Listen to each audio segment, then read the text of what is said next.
अस्सलाम वालेकुम स्टूडेंट्स, उम्मीद है आप खैरियत से होंगे और मेरे इन वीडियो लेक्चर्स को एंजॉय कर रहे होंगे। हम कवर कर रहे हैं प्रोग्रामिंग फंडामेंटल्स इन सी प्लस प्लस। इसी तरह से इसके पैरेलल एक और कोर्स भी चल रहा है ऑब्जेक्ट ओरिएंटेड प्रोग्रामिंग का।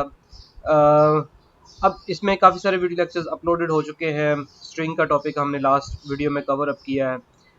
कुछ ऐसे टॉपिक्स थे जो शायद पहले कवर अप होने चाहिए थे, मैं उसको कवर नहीं कर सका, लेकिन यहाँ पे आप उसको हम बाकायदा तौर पर कवर करते हैं। जिस तरह के मैथ की लाइब्रेरी है, फॉर एग्जांपल मैं यहाँ पे लॉगरिथम नेचुरल लॉग जो है वो कैलकुलेट करना चाहता हूँ किसी भी नंबर का, तो क्या किया जाए। तो यहाँ पे एक तरीकाकार है कि लॉग आप लिखें और इस तरह से लें। फॉर एग्जांपल मैंने क्या किया, हमने आईओ स्ट्रीम के बारे में पढ़ा हुआ है, हमने स्ट्रिंग पैक हेडर फाइल के बारे में पढ़ा हुआ है, हम ये नेम स्पेस इंक्लूड करते हैं मेन मेथड के अंदर जाके। अब यहाँ पे देखें, मैंने log 2 इसका यहाँ पे वैल्यू कैलकुलेट करने की कोशिश करता हूँ, तो देखिए यहाँ पे मेरे पास क्या आ रहा है, ये log was not declared in this scope। तो यहाँ पे इस चीज़ का एरर आता है। तो इस चीज़ को यहाँ पे देखिए, मैं एक काम करता हूँ, मैं ये करता हूँ हैशटैग इंक्लूड यहाँ पे सी मैथ। अब इसको मैं जाके क्या करता हूँ, कंपाइल करता हूँ। तो ये देखें कि मेरे पास अब कंपाइल भी होगा और रन करने पे मुझे ये इसका आंसर भी देगा। 2 का नेचुरल लॉग का आंसर क्या आता है। तो यहाँ पे बहुत सारे मैथमेटिकल ऑपरेशंस हमारे पास हैं जिनको परफॉर्म अगर करना हो तो उसके लिए मुझे मैथ की लाइब्रेरी को इंक्लूड करना पड़ता है। फॉर एग्जांपल यहाँ पे मैंने कुछ लिखे हैं, मिन का है, मैक्स का है, स्क्वायर रूट का है, राउंड का है। इसी तरह और भी आप देख सकते हैं कि सील का फंक्शन है, फ्लोर का फंक्शन आता है, पावर का फंक्शन आता है। आप उनको इस तरह से यहाँ पे लिख सकते हैं। सी आउट में जाके मैं इसका मैक्स वैल्यू इस तरह से दे देता हूँ, यहाँ पे एंड लाइन लगा देता हूँ ताकि वो डिफरेंट लाइंस में आए हमारे पास।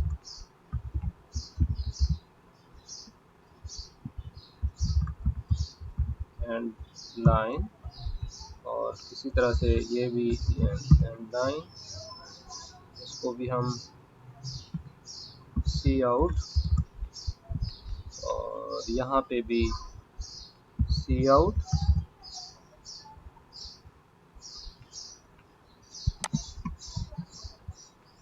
और ये लास्ट वाली लाइन सी आउट।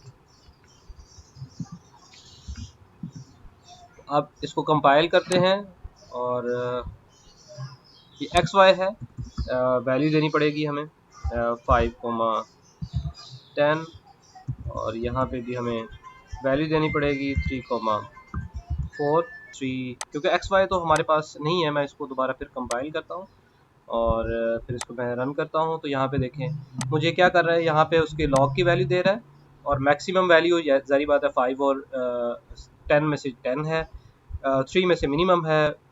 64 का स्क्वायर रूट यहाँ पे इंटीजर में आ रहा है। फॉर एग्जांपल अगर मैं यहाँ पे 65 दे देता हूँ और ये इकट्ठा अगर रन एंड कंपाइल आपने करना है, तो ये देखें इसकी रिटर्न टाइप मेरे पास क्या आ जाएगी, ये आ रही है पॉइंट्स में, आ रही है 8 पॉइंट समथिंग। अगर आप फुली उसका हो जाता है, स्क्वायर रूट निकल आता है, तो वो उसका आंसर इंटीजर में देता है। अगर उसका कोई डबल वैल्यू है तो यहाँ पे हमें डबल वैल्यू आती है। तो ये नीचे वाले के ऊपर क्या कर रहा है, उसको राउंड ऑफ करके मुझे दे रहा है, ठीक है, जो कि 4 बनता है। इसी तरह से आपका सील का फंक्शन है, फ्लोर का फंक्शन है, पावर का फंक्शन है, और भी जितने भी फंक्शंस हैं आप क्या कर सकते हैं। इसी तरह से इस मैथ की लाइब्रेरी को आप अपने हेडर फाइल के अंदर इसकी हेडर फाइल को आप इंक्लूड करें अपने कोड के अंदर और यहाँ पे उसको यूटिलाइज करें। ठीक है जी। इसके बाद नेक्स्ट हमारे पास इसका एक टॉपिक था बूलियन का। ये काफ़ी हद तक हम इसको इफ एल्स के टॉपिक के अंदर कवर भी कर चुके हैं कि ऐसी चीज़ें जिनके जो है वो ट्रू और फॉल्स हमारे पास आनी होती है, तो उसको हम डिक्लेरेशन उसकी इस तरह से करते हैं, bool is coding fun true, bool is fish tasty. तो यहाँ पे बूल करके हम क्या करते हैं, उसके वेरिएबल को यहाँ पे इनिशलाइज करते हैं। जैसे यहाँ पे इंटीजर था, डबल था, यहाँ पे बूल के नाम से हम करेंगे। बूलियन पूरा नहीं लिखेंगे बल्कि बूल लिखेंगे। बूल लिख के हम इस तरह से उसकी वैल्यू को ट्रू फॉल्स करेंगे, और जब आउटपुट आएगी उसकी 0 या 1 की फॉर्म में आएगी। 0 का मतलब फॉल्स होता है और 1 का मतलब ट्रू होता है। अब इसके बाद हमने इफ एल्स को कम्प्लीटली पढ़ा था। एक और चीज़ है जो कि हमारे पास है स्विच स्टेटमेंट। स्विच स्टेटमेंट किस तरह से काम करती है, हमारे पास एक एक्सप्रेशन है, स्विच के अंदर हम एक्सप्रेशन करते हैं, आगे उसके मल्टीपल केसेस बने होते हैं। अब क्या करेगा ये करेगा ये कि जो भी हमारी एक्सप्रेशन आएगी उसके केसेस होंगे कि इस केस को फुलफिल तो नहीं कर रहा, इसको कर रहा है, इसको कर रहा है, जिसको वो करेगा उसके ब्लॉक को चला देगा और ब्रेक कर जाएगा, उसके बाद वाली जितनी भी स्टेटमेंट्स है उसको रन नहीं करेगा।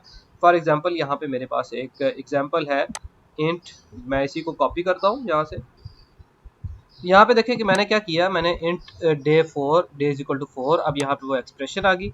अब यहाँ पे केसेस है, अगर केस डे में 1 होगा तो यहाँ पे वो मंडे प्रिंट कर देगा और इसको ब्रेक कर देगा, मीन नीचे वाली स्टेटमेंट्स नहीं चलेंगी। अगर केस वो 2 होगा तो ट्यूसडे प्रिंट करेगा, ब्रेक कर देगा, नीचे वाली स्टेटमेंट्स नहीं चलेंगी। अब हमारे पास जो केस है वो कौन सा है, वो केस है हमारे पास 4, और यहाँ पे थर्सडे प्रिंट करेगा और यहाँ पे चल जाएगा। इसको चलाते हैं, चला के देखते हैं, तो यहाँ पे देखें कि मेरे पास क्या आया, मेरे पास ये ऊपर वाले तो वो प्रीवियसली आंसर आ रहे हैं, तो थर्सडे यहाँ पे प्रिंट हो रहा है, और थर्सडे के बाद क्या करेगा, ये कौन सा केस ट्रू हो गया उसको यहाँ पे प्रिंट करके आगे की तरफ मूव कर जाएगा। सेम इसी तरह से अगर मैं एक और चीज़ इसके अंदर ऐड कर देते हैं, इसको कमेंट कर देता हूँ।